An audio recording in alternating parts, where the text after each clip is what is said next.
Good afternoon, everyone. We might as well get started. There's been a lot of controversy generated with the recent FDA approval of Aducanumab and Aduhelm. And in the session today, first I'll run through some basic facts about this, some background. Dr. Sadowski will also present some slides after myself, and then we'll have an open panel discussion. This slide summarizes the great challenge that Alzheimer's disease poses to healthcare. It's the sixth commonest cause of death in the United States. It's a condition which is becoming much more common as the US and the global population ages, and the costs associated with Alzheimer's disease are staggering. This slide also shows the basic neuropathology, the lesions that characterize Alzheimer's disease, the amyloid plaques, which are the deposition of amyloid beta in the extracellular space in the brain, as well as the deposition of amyloid beta in cerebral blood vessels. There's also neurofibrillary tangles, which are intraneuronal inclusions made up of abnormally phosphorylated tau. And these pathologies are associated with gliosis, neuroinflammation. The pathogenesis of Alzheimer's disease is thought to be related to a conformational change of the normal soluble amyloid beta and the tau protein, with the tau protein becoming hyperphosphorylated. This induces a tendency to aggregate, so oligomers form, and then insoluble fibrils. The insoluble fibrils of amyloid beta make up the amyloid plaques and the congophilic amyloid angiopathy, the vascular amyloid in the brain. And the fibrils of the hyperphosphorylated tau make paired helical filaments, or neurofibrillary tangles. These soluble oligomeric species of A beta and tau are thought to be the most toxic species. So for many years, since Dale Schenk reported active immunization with amyloid beta in Nature in 1999, there's been a flurry of various immunotherapeutic approaches for Alzheimer's disease. And most of the studies until recent years were targeting A beta, but certainly there's a lot of activity targeting tau, aggregated tau. And then there are other approaches that simultaneously target both of these oligomeric species, or are targeting innate immunity. These immunotherapeutic approaches in model animals have been extremely successful, but until recently, all of these clinical trials have not panned out in human clinical trials. And that was in part related to the species of A beta that was being targeted. For example, solanezumab targeted monomeric A beta, so the physiological form of A beta, whereas bapineuzumab, a very large phase 3 trial that failed, didn't target any particular species of A beta. So as you'll hear, aducanumab targets more the aggregated forms of A beta, which are thought to be more associated with pathology. So the genesis of aducanumab is shown here. Reverse translational medicine was used.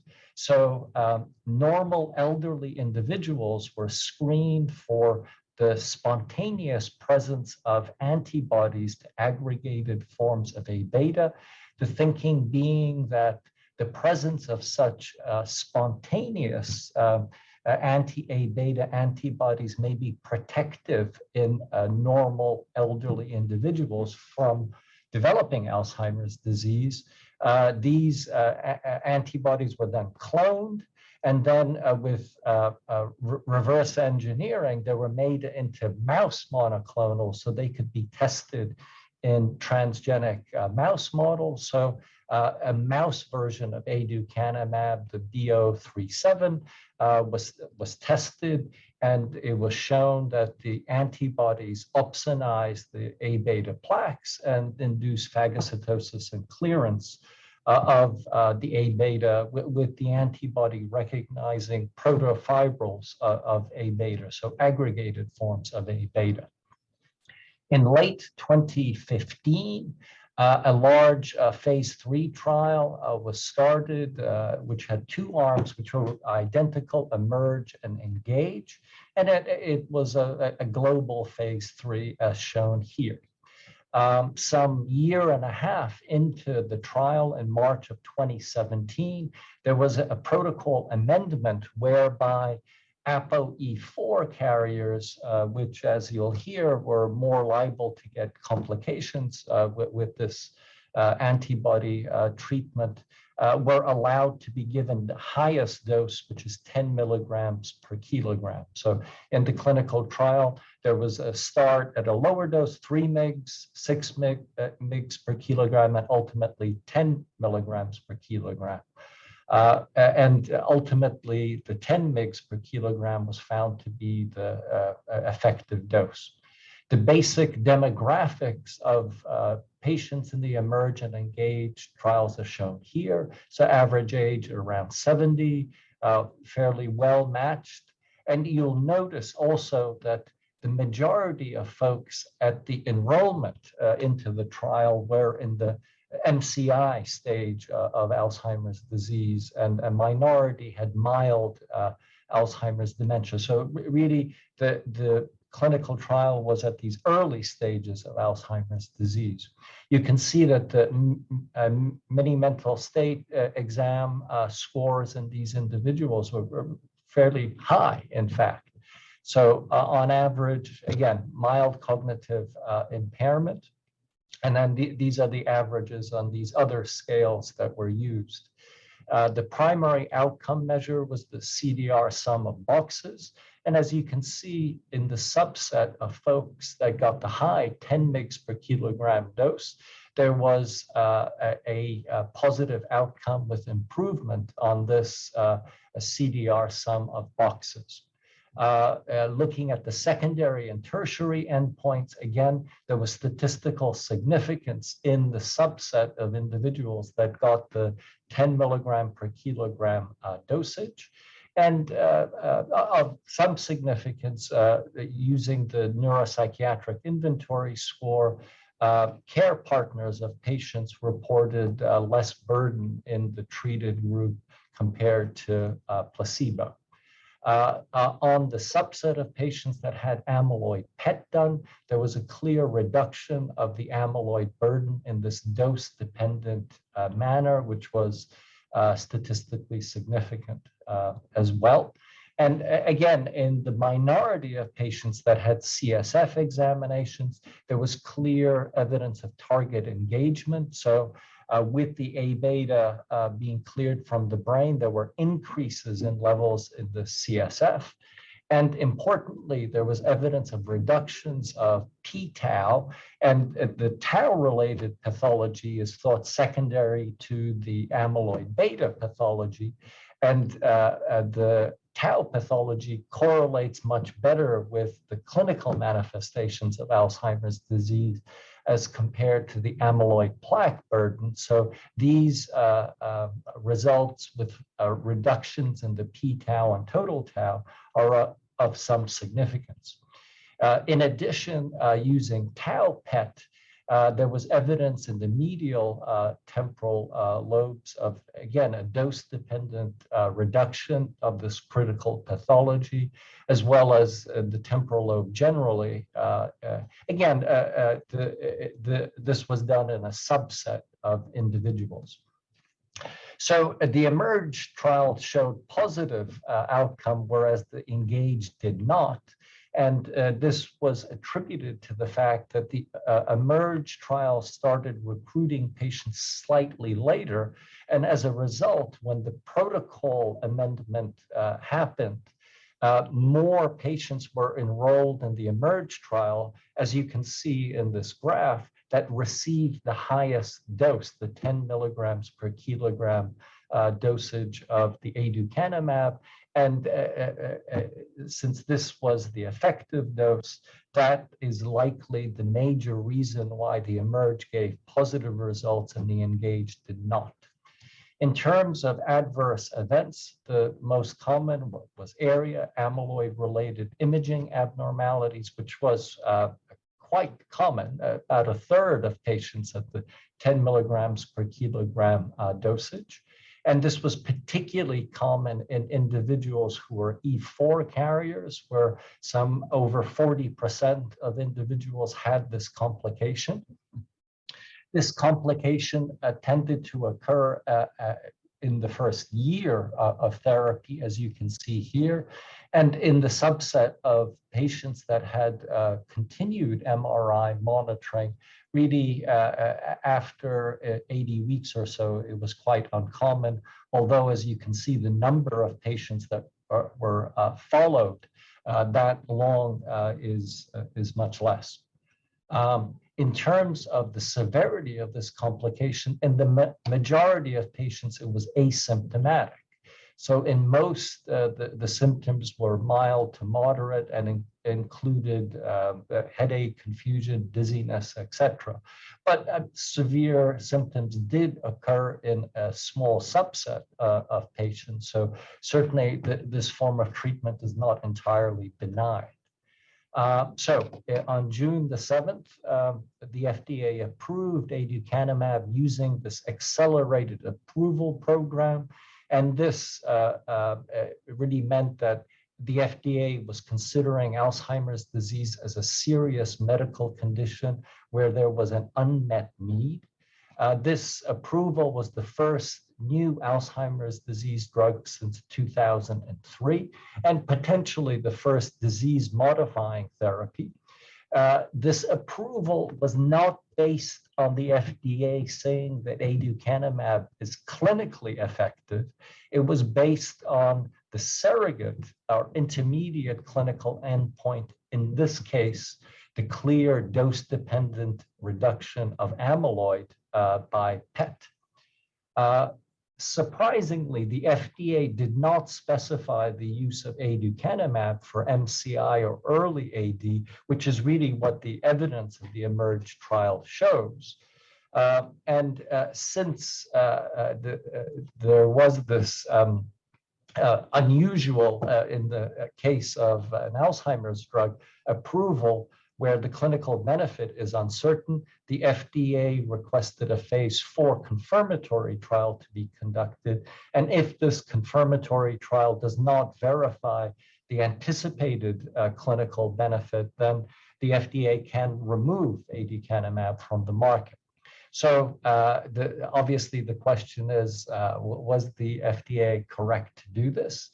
And I also wanted to mention that there are other antibodies that are being developed and are waiting in the wings for potential future FDA approval. And one of those is Aduhelm, which is a Lilly monoclonal, a humanized IgG1 that recognize a particular post-translationally modified form of A beta with the pyroglut at its amino terminus. That's a form of A beta which is more fibrillogenic, and it's a post-translational modification that happens after it's deposited in plaques. In a phase 2b trial, there were positive findings in terms of this integrated Alzheimer's disease rating scale, a composite cognitive scale. ARIA did occur in, again, a substantial percentage of patients, slightly less than Aducanumab.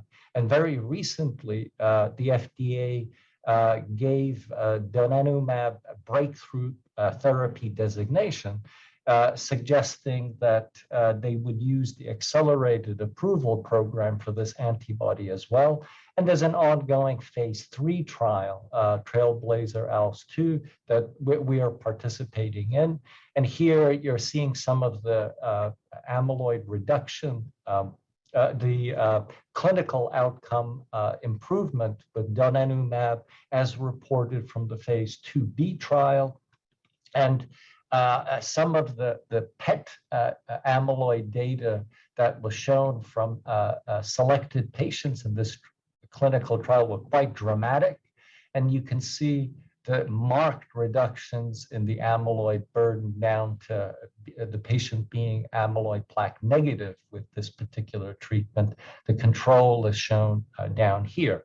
So there's a lot of movement in the field, and perhaps we're coming to a point where there will be some at least modestly effective disease-modifying therapies for Alzheimer's disease. And we'll open the forum up to comment.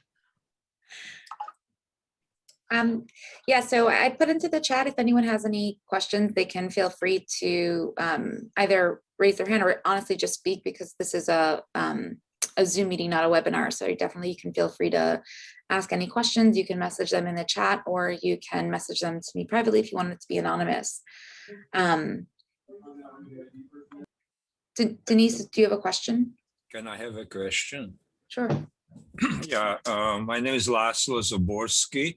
I am at Rutgers, a basic neuroscientist in the cholinergic system, although we developed a post-mortem 3D mask of the cholinergic space in human, which has been used by probably 10-15 labs. So I just wonder if anybody would be interested to check the basal forebrain area where the cholinergic cells are, which are still one of the best pathology, at least explaining the clinical syndromes. I guess. So, I mean, Thomas, yeah. The readout for the benefits of this type of therapy can certainly include this. And there is an autopsy program that Biogen is starting, whereby people who are involved in these clinical trials, if they happen to die, then an autopsy will be performed. And, you know, these are measures that could be included, as well as the obvious things like the amyloid and tau burden and measures of neuroinflammation. This could be an additional readout looking at the cholinergic system and the nucleus. So I should contact you, Thomas? Sure. Okay, thanks. I appreciate it.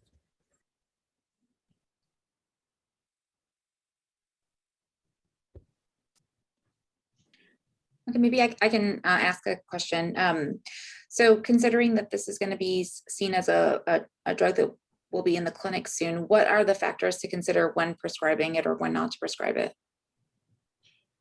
Well, so the clinical data from the trials really showed effectiveness in the very early stages, so MCI and early AD.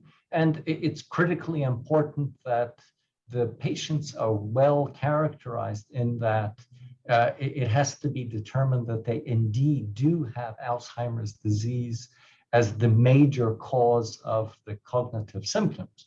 So this really requires looking at Alzheimer's CSF biomarkers, or getting amyloid PET studies done, and certainly having a good neurological characterization to make sure that Alzheimer's disease is the cause of the mild cognitive impairment or the early dementia.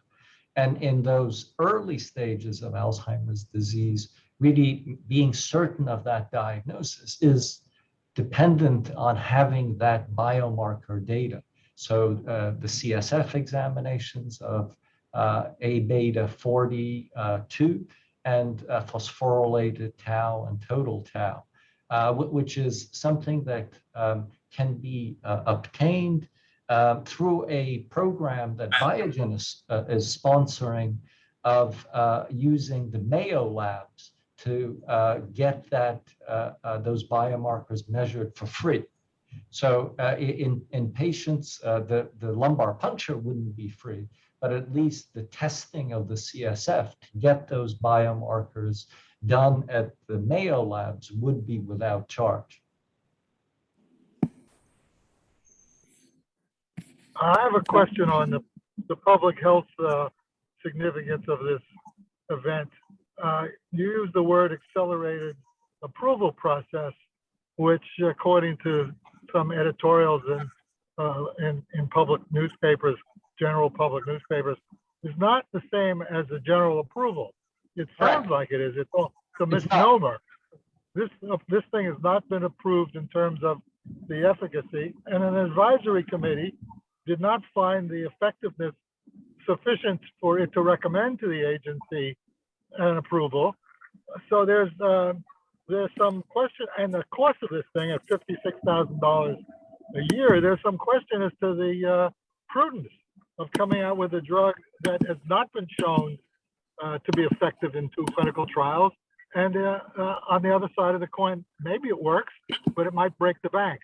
Can you give us some comments on your views on what this was a very controversial designation. However, using this sort of reasoning is very common with cancer drugs by the FDA. So they were really applying the same rationale for Alzheimer's disease here. Using this accelerated approval process, the FDA did not issue a judgment on the clinical effectiveness. They used the surrogate marker data, which did clearly show that the amyloid burden was reduced in a dose-dependent manner, and that's the basis of their judgment. If the subsequent phase 4 trial fails to really confirm the clinical effectiveness, then the FDA will have the possibility of withdrawing Aducanumab from the market. Yes, there has been a lot of debate about this for the reasons that you raised. You also raised the very high cost of the medication, but again, looking at the analogy to the cancer field, many of the initial biologics for cancer were also extremely expensive, and if they subsequently were shown to be effective, the cost went down over time. It remains to be seen how this will evolve for Alzheimer's disease. Would you say that the connection between a surrogate marker like tumor reduction is equivalent to what you find in amyloid reduction, plaque reduction? Well, so that's a controversial thing as well. So in this case, they took the judgment that it is equivalent. And the amyloid burden is one of the key lesions in Alzheimer's disease. I think in the data that I summarized from the trial, the additional positive thing was that there appeared to be a signal from the p-tau burden. And the tau pathology in Alzheimer's disease does correlate with the cognitive status much better than the amyloid burden in general. And with the amyloid story, there is pretty good correlation of A-beta oligomers and cognitive status, but the correlation with the plaque burden per se, the total fibrillar plaque burden, not being that great. Dr. Wisniewski, I think Dr. King has his hand raised. Do you want to speak, or you wrote in the chat? Do you want me to say it, Dr. King? Actually, can you hear me? Yeah. So actually, Matthew just answered the first question. I was curious about the stages of AD in the release study, whether there were also MCI and early. And Matt just told me that it's MCI, early dementia down to MMSE 20 So it sounds like it includes a little bit more advanced cases than Biogen study. Yes, this is correct. So what's happening? It's a little bit different trial. Okay, it's a kind of second generation trial that is based on mainly on biomarker. So the difference in the main difference between Aducanumab and current Eli Lilly phase 3 trial is that in inclusion criteria for Aducanumab, based on which this approval was made, was based on the cognitive criteria and based on the biomarker criteria. So the patient would need to have be diagnosed with amnestic MCI in order to go to Aducanumab trial. And then after that diagnosis has been established by neuropsychological testing, they went through PET scan for detection of beta amyloid. Now that PET scan demonstrated that for the people who were E4 heterozygotes, they were 85% have a chance to be amyloid beta positive, and only about 50% of E4 non-carriers, okay, were beta amyloid positive. Now, and that's how the inclusions and then how enrollment to Aducanumab trial has happened. What Eli Lilly is doing is testing the antibody primarily based on the biomarker diagnosis of Alzheimer's disease. So the minimental required for the entry to the trial is only something that is able to gauge us, okay, to which patient to get into the trial, okay, and it's very broad range of MMSE from almost normal to 20, down to 20 inclusive.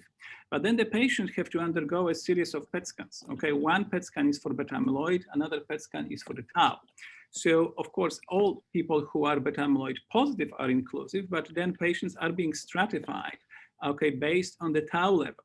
Okay, if the tau PET scan shows is negative, then the patients cannot be enrolled in the Eli Lilly trial. If the patient with mild to moderate tau load are expected to demonstrate a benefit, from the donanemab. Well, the patients who have a high tau load are also tested in the trial, but those people are sort of non-expected to show the benefit of donanemab. Initially, those high tau load was exclusionary, but currently it is those patients are being admitted and serve as additional control. So so it's difficult to compare between donanemab and an Aducanumab. Okay, donanemab seems to be a much stronger antibody in terms of the clearance of beta amyloid plaque. Reduces plaque much strongly. But than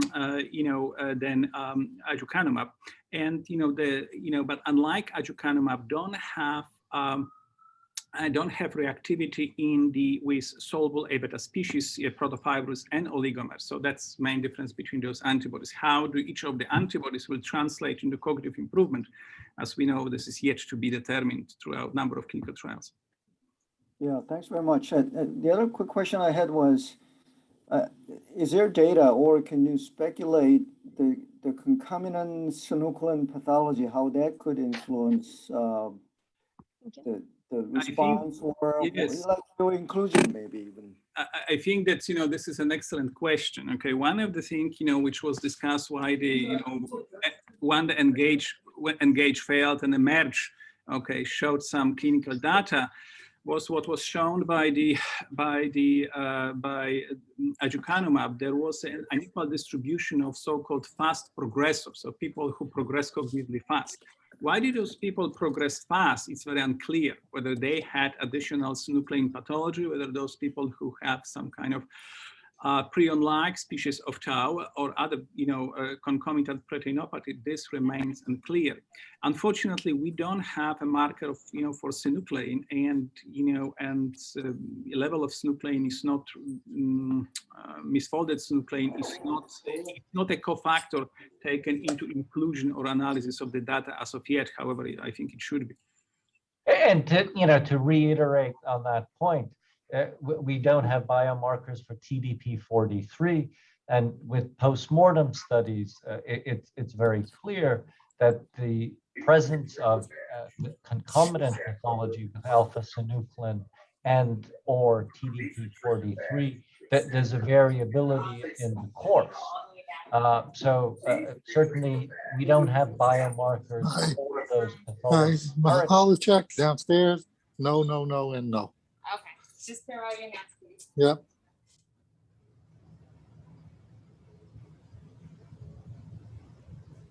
Sorry, Dr. Wisniewski, if you want to continue.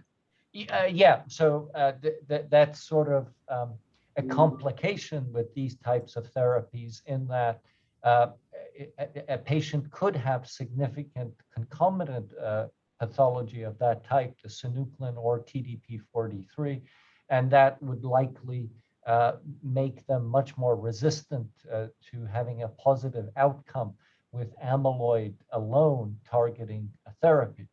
And that's going to be a caveat for these sorts of approaches. But again, people are working hard on developing adequate biomarkers that could judge that pathology, but that's something that's in development. Well, you could use the synuclein, I guess, amplification assay at least for that part of it. But thanks for the comments.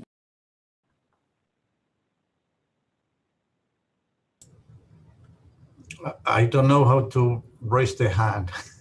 I cannot find it in here. But I had a question.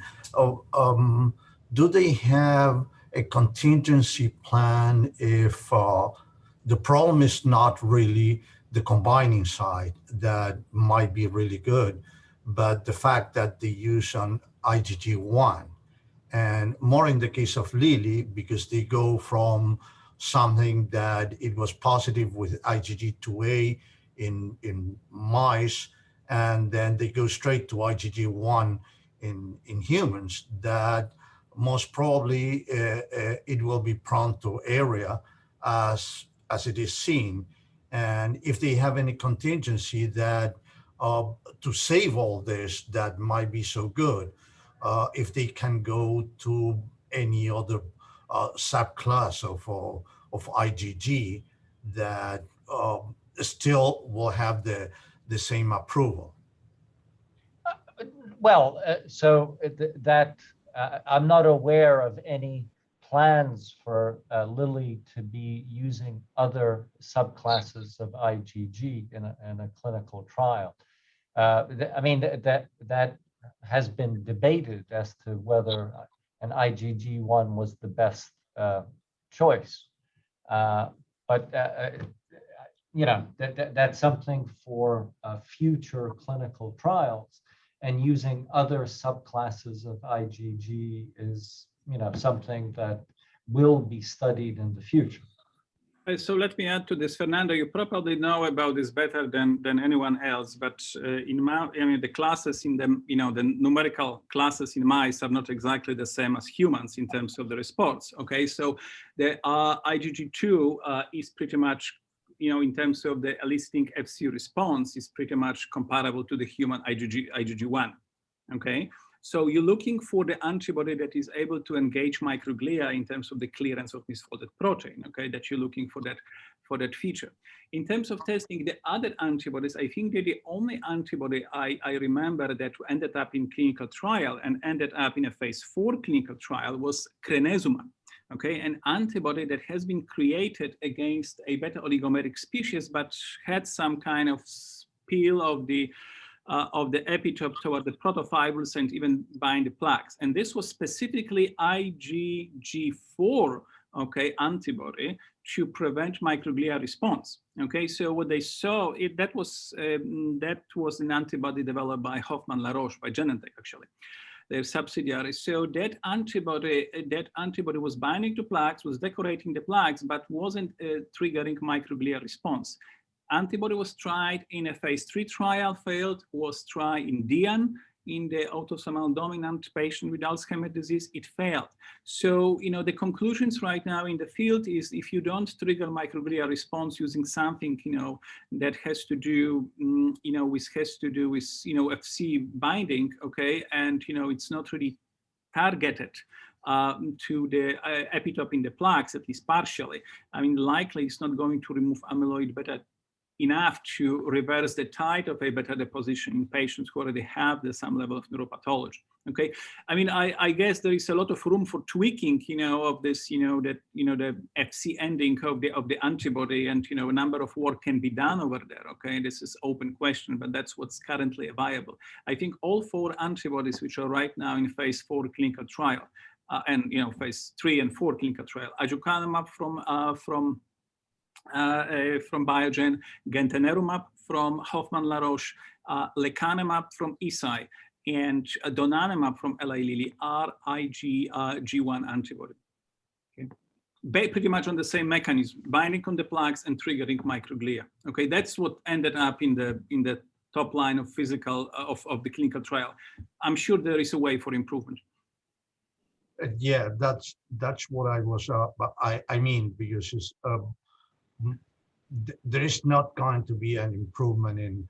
They are going to change the combining side or whatever.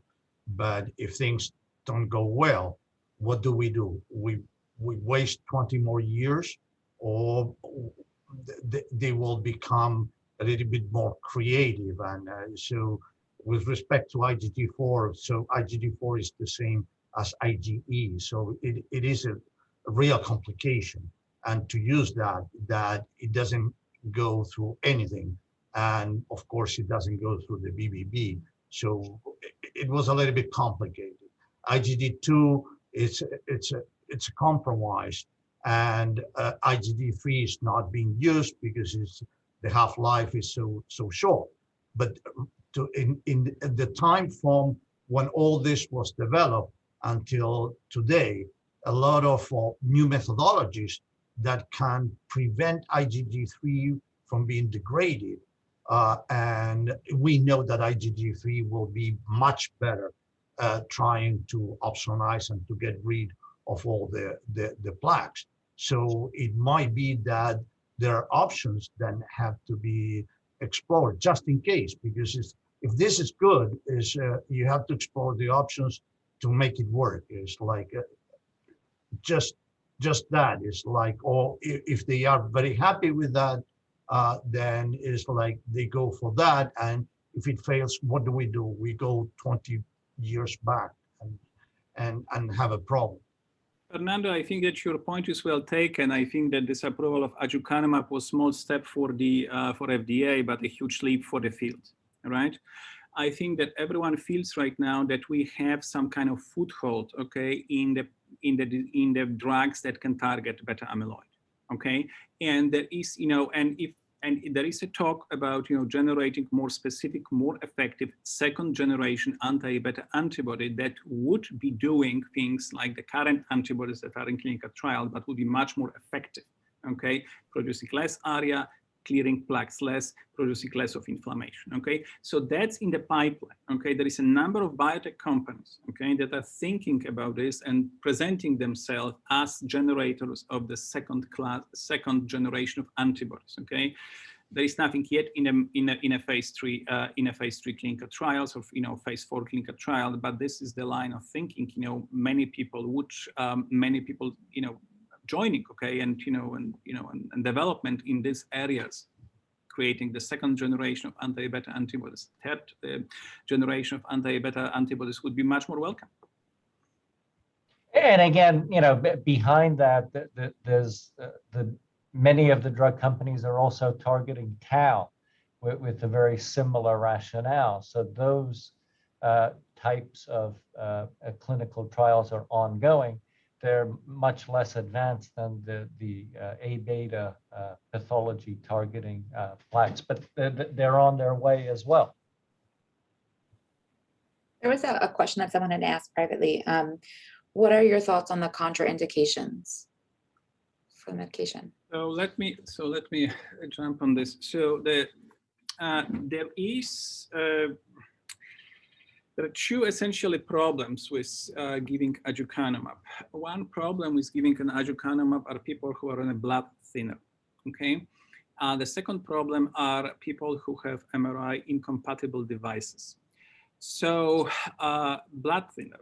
In clinical trials of Aducanumab, people who were on Coumadin or any like Coumadin medication were prohibited from being enrolled in the trial. And we actually had 2 participants who were randomized who developed atrial fibrillation during the trial, and we had to discontinue them because they had to go with anticoagulation. When FDA approved the drug, did not disqualify anticoagulation, as something that patients cannot receive the drug. However, they said that safety of Aducanumab in patient on anticoagulation is not yet established. So it remains, at the discretion of physicians whether the physician would give Aducanumab to person with, who is anticoagulation. And I am, in the lack of that, I'm personally kind of hesitant, apprehensive about doing this. The second problem with Aducanumab is that patients who are destined for Aducanumab needs to have an MRI before treatment is started, 7 months down the road when the titration of the dose is being finished, and then 12 months down the road when patients received at least 5 doses of the highest dose of Aducanumab, that is 10 milligram per kilogram per month. And having the cardiac device like pacemaker these days, makes, it's not an absolute contraindication, and you can think about, having, those MRIs done in a patient who has a pacemaker. The pacemaker is MRI compatible, but you still need to bring a technician from Medtronic to shut down the pacemaker during the MRI and pace the patient with external electrodes. So that's adds a little bit to the complication. And the problem raises, when the people develop ARIA, amyloid-related imaging abnormalities, then you have to, scan patients at least once monthly until that ARIA is gone. So that essentially require, for people who have pacemaker, a number of repeated MRIs that unfortunately creates a lot of logistical hassle. Okay. Besides those two problems, Aducanumab is quite well tolerated. The infusion reactions are very infrequent, and and they are on the label, but nothing that is widely observed. Okay. And just to very well summarized. The other potential contraindication that one might consider is an MRI scan that shows extensive evidence of pre-existing CAA. So I would be very reluctant to use a drug like Aducanumab in a patient that you already have MRI evidence of hemorrhages related to CAA. But that hasn't been a specific contraindication, but to my mind, it wouldn't make sense giving a drug that can itself induce CAA if the patient is already exhibiting a predilection for that complication and pathology spontaneously.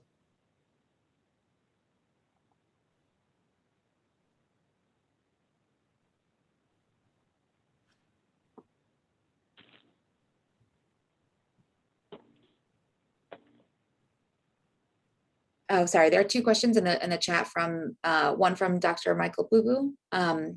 So he says postmortem pathological examination suggests that 1/3 of clinically normal elderly individuals have increased A-beta burden. When you say the trial included early phase dementia, was this a clinical diagnosis or just based on biology? If a patient is A-beta positive with a clinically normal diagnosis, do they qualify for Aduhelm?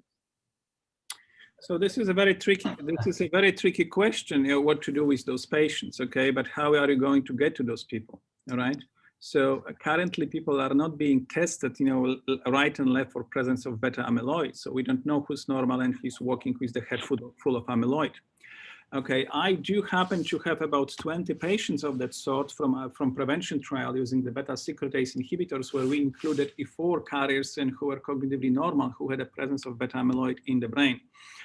Those people are getting older, okay, but they still cognitively normal, and I'm going to have a discussion with them about using of Aducanumab or Aducanumab-like medications in the future. This is an excellent question, but there is no answer to that question until we know until we have beta amyloid testing, readily available, okay, to essentially diagnose patients, presymptomatically, who is at risk of disease, who is not.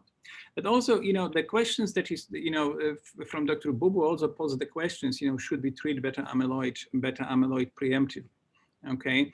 And whether does everyone who develops beta amyloid, who has beta amyloid in the brain is going to develop Alzheimer's disease. I think that the answer is, likely, okay, that everyone who has beta amyloid in the brain will develop downstream tau pathology and some form of neurodegeneration, not develop dementia before they die. And I think I'm of the opinion that the preclinical treatment of beta amyloid, can be useful. Okay, and one of the strategy that is being underdeveloped, which is being kind of conceptualized, okay, is use a very strong anti-A-beta antibody to clear beta amyloid from the brain, okay, in a presymptomatic phase.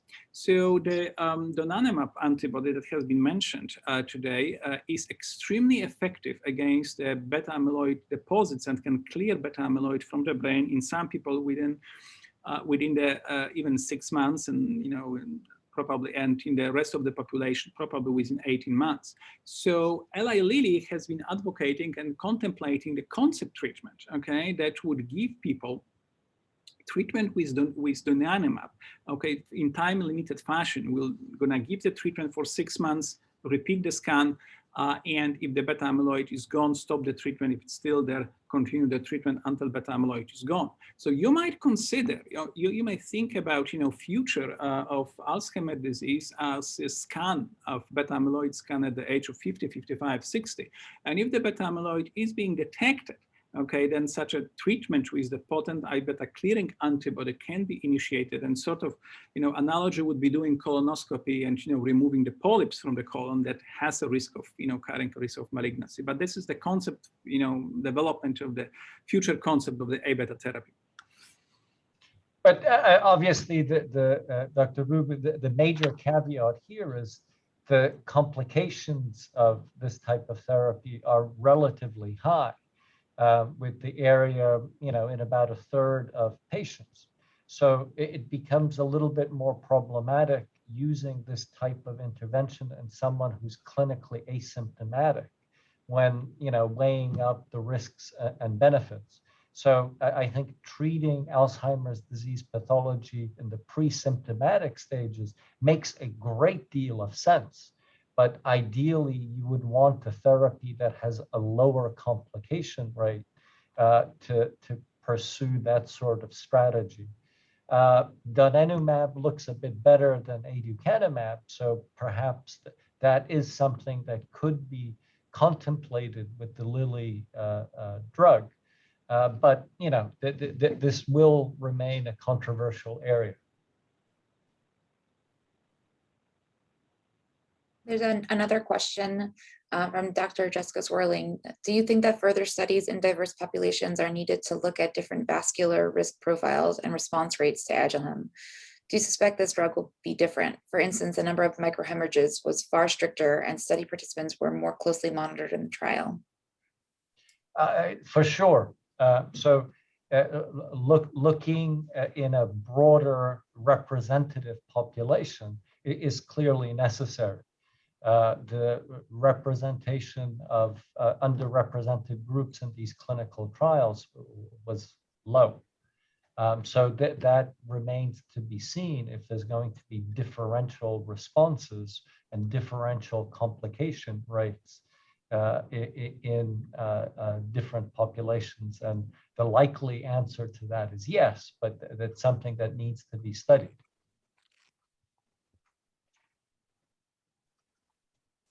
Thanks. There's another question from Dr. Jason Cohn.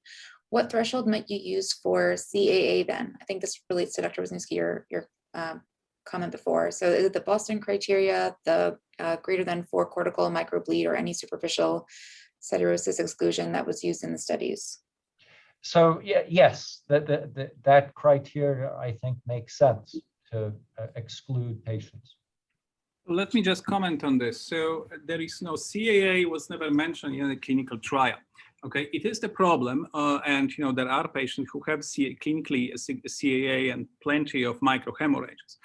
The cutoff for microhemorrhages for the clinical trials was 10 microhemorrhages, meaning that 10 bleeds smaller than 10 millimeters, throughout the brain. However, there was also questions what iron detection sequence was used. Okay, that iron detection sequence wasn't the most sensitive, and there is a lot of discussion, how to monitor patients, how to standardize the iron sensitive sequences for MRI for detection of those. So the current opinion is, on the label, the label allows to use Aducanumab for 10 or less microbleeds, okay, for whatever reasons, whether they're hypertensive or CAA bleeds throughout the brain. Hemosiderosis, superficial hemosiderosis was exclusionary criteria for Aducanumab trial. It's not exclusionary criteria for donanemab trial. Hemosiderosis is allowed under the FDA label. We don't have much experience how does that is going to pan out. So this is another area of when we have to take a close look on our patients, and therefore we need to have an access to quite frequent MRIs to scan the patients. We need to follow them. So if I would have the patient with superficial hemosiderosis, and the patient would be really keen on treatment, if that siderosis would be small, I would consider starting the patient on a drug, but then I would perhaps monitor this patient with more often with MRIs during after start.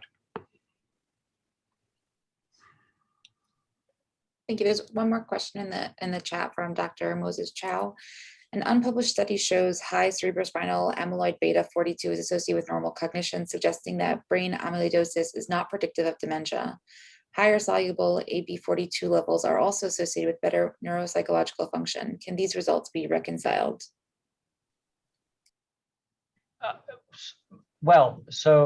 Moses, the levels of A beta in the CSF, A beta 42, go down as the disease progresses, because the A beta 42 becomes deposited in plaques.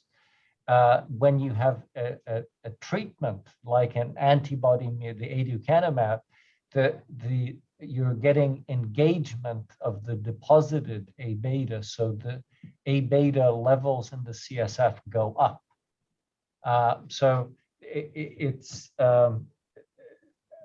You have to interpret the data carefully with these biomarkers, dependent on the stage of the disease.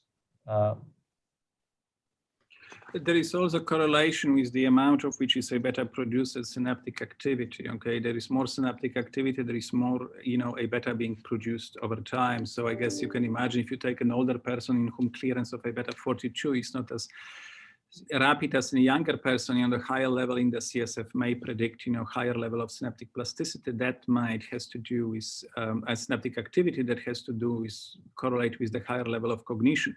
There was a study in 2008 done in WashU where they done brain microdialysis in live patients who had a brain trauma.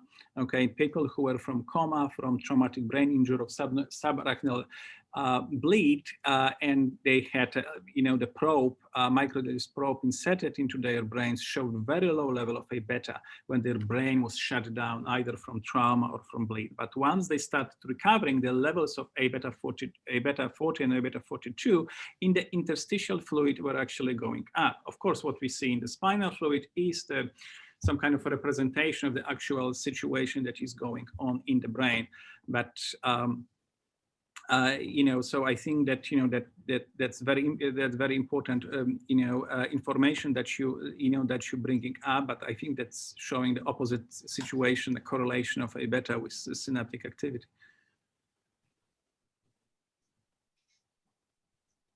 We just have a few more minutes left, so maybe we can just end off with one more question for the two of you.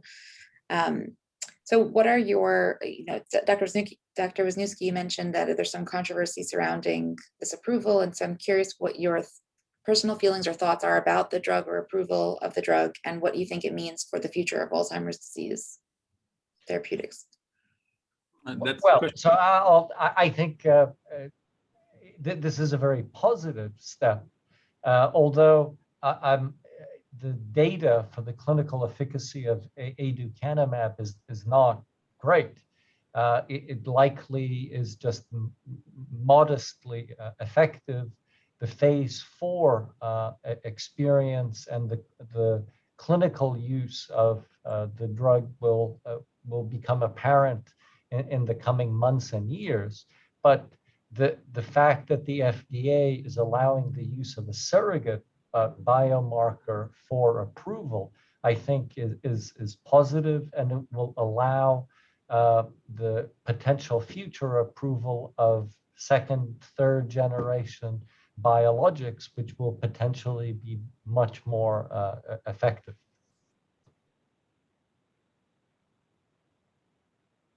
Dr. Tedeschi, do you want to add anything?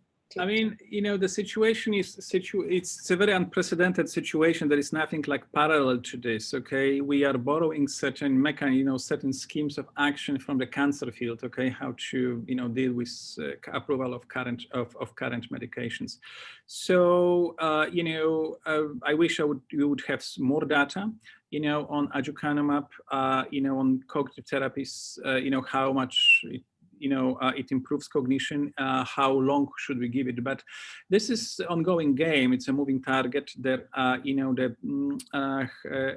Biogen is currently doing 2 clinical trials of Aducanumab. One is EMBARK, when we testing in the open label scenario Aducanumab in patients who were previously engaged and emerged. And I have about 6 patients under my care who continue receiving medications.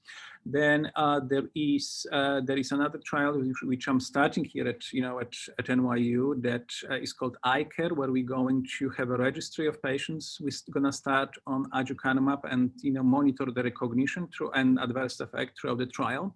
And Biogen is contemplating the phase 4 efficacy study of Aducanumab. However, there is a big question how the control group for that trial is going to be. That's pretty much unclear, and there is no information about this as of yet, but that should be coming.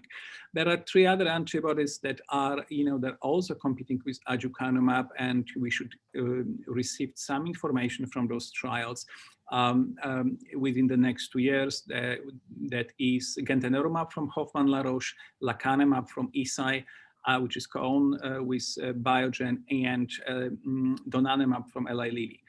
Those trials are in a phase 3, and I think that the issue with interrupted engage and emerge trial will teach the lesson to everyone that we shouldn't preemptively shut down those trials. We just should allow them to continue, because there is a lot of value in those trials. Okay, so I think within the next 2 years we're going to see more and more data on Aducanumab and clinical efficacy of the antibodies. So just stay ready for future updates. I think there's a message from Dr. Konat as a follow-up. If surrogate endpoints are sufficient here, would you then want to approve BACE inhibitors? We cannot approve BACE inhibitors because BACE inhibitors are toxic, synaptotoxic.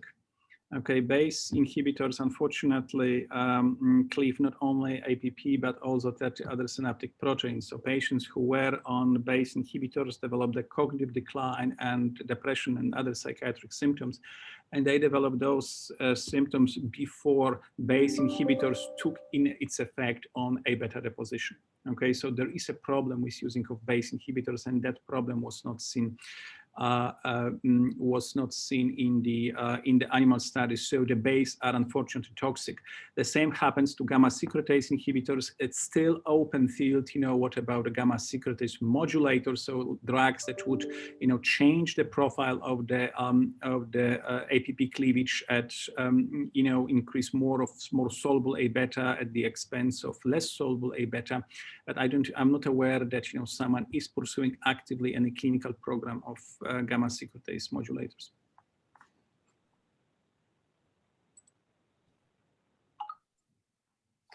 Thank you everyone for your time, and thank you to Dr. Wisniewski and Sadowski.